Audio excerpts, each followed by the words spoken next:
Hey, what's up there YouTube? Ben here with a quick video for you guys today, and this is just going to be a quick hands-on review for the new Blue HTC One that you can get on Verizon, and I do believe a few other carriers as well, but the one I have is specifically a Best Buy exclusive for Verizon, which you can pick up on contract for just $50. So without any further ado, let's get into the video right now.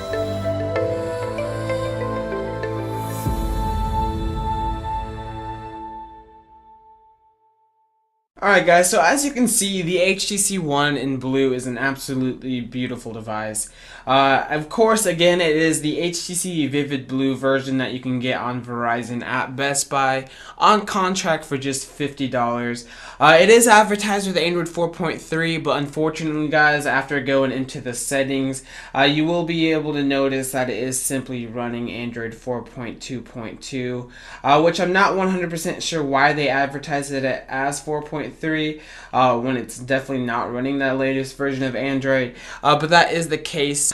In a couple of weeks times, when Android 4.4 is released and announced for the Google Nexus 5 or LG Nexus 5 or whatever it's going to be called, you are going to be two versions of Android behind again. So that is one downfall about this, but also still a small gripe that you would probably have with the phone. One thing I definitely do like about this device, guys, is again, HTC Vivid Blue, and then on the back and sides, of course, it is complemented by black accents. So it definitely really makes the blue stick out a lot more still. And then, of course, you get the HTC logo in black, and then on the bottom, since this is Verizon, you're going to get the Verizon and 4G LTE logos on the bottom as well. And then, of course, you also get the Beats audio, since that's one of the big key selling points HTC likes to use with their devices. Another nice thing about this device, guys, of course, other than the build quality, is that gorgeous HD 1080p display with the pixel density of either 443 or 446. I can't remember exactly. I haven't looked at it in a while. But let me tell you guys, this is absolutely beautiful and just simply stunning. Now, of course, after a certain point, after about, I believe, like 330 pixels or something like that, you can't perceive each individual pixel, but that doesn't mean that you're not going to be able to tell that it is a sharper display still versus something like a 720p display. I know it may not be a huge difference, but the difference is still noticeable, especially if you put actual downloaded videos onto your phone, so that way, you know, and it's not streaming quality, it is the raw 1080p file that you do have on your device. And another thing, guys, is boom sound. So accompanied with the 1080p display, you're also going to get amazing stereo speakers with this thing. I know this is one of the things you hear in every single review, but I cannot stress it enough. So actually, let's take a look into the actual video and sound quality right now in the video that I do have on the device. I don't know, Ron. Guess what I do? I know that one day Veronica and I are going to get married on top of a mountain. And there's going to be flutes playing and Trump. So as you guys can see, Anchorman on this looks fantastic and sounds fantastic thanks to those speakers. And then on top of that, again, guys, this is also going to be running Sense 5.02. It is different than TouchWiz and other skins. It is actually pretty clean. As you can see, it kind of does have a nice stock look other than the dock that you have your icons in. And then, of course, the notification drawer, or not notification drawer, I should say. But the app drawer is different as well. It's not clear or anything like that. It's black, and then it kind of has the original Droid feeling, so it does go up and down versus going sideways. And then another nice thing HTC does like to promote with this phone is Blink Feed.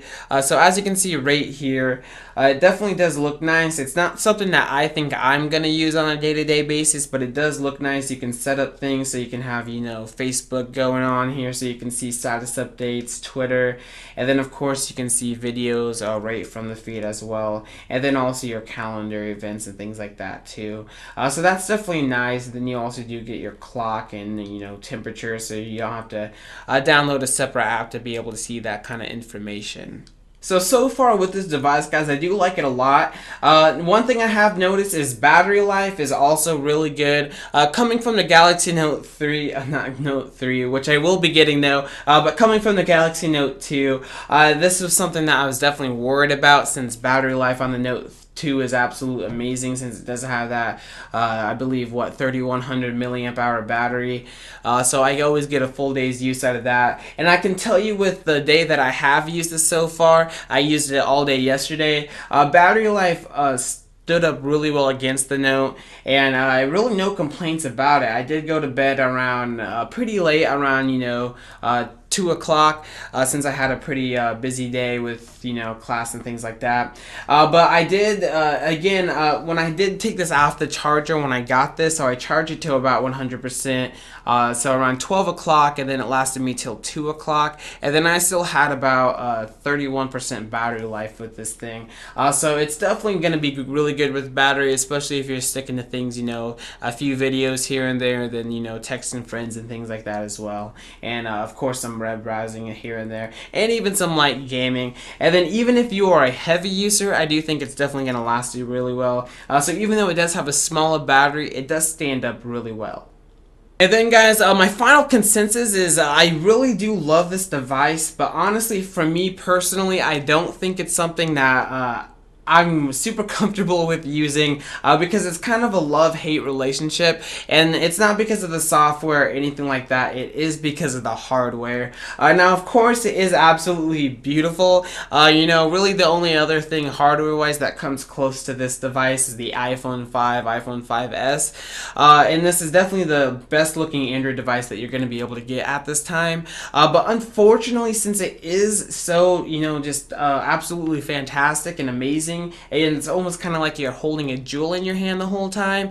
It's scary to hold around, like set it down at your own leisure. You're scared to do it because you don't want to mess it up. You don't want to get scratches, dents, or anything like that on your phone, since it is in this aluminum body, and you almost want to baby it more than any other phone that maybe has a plastic build, such as a Samsung Galaxy S4, the Note 2, or the LG G2, and things like that. So it's definitely a lot scarier. I mean, I'm scared to even toss this on the couch sometimes when I'm just gonna watch TV, just because I'm scared that the slightest thing is gonna mess up the beautiful device. And so it's definitely a nice looking device, but it's something that you're going to want to get a case for, or you're probably going to be paranoid the whole time.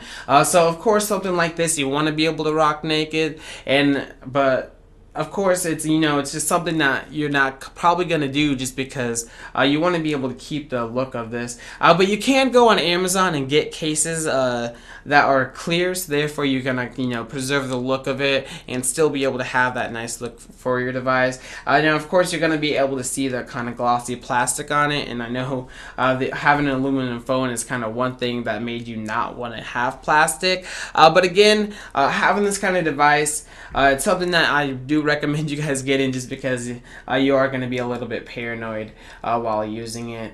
And then one other thing I have noticed is having the volume rocker on top is also kind of odd.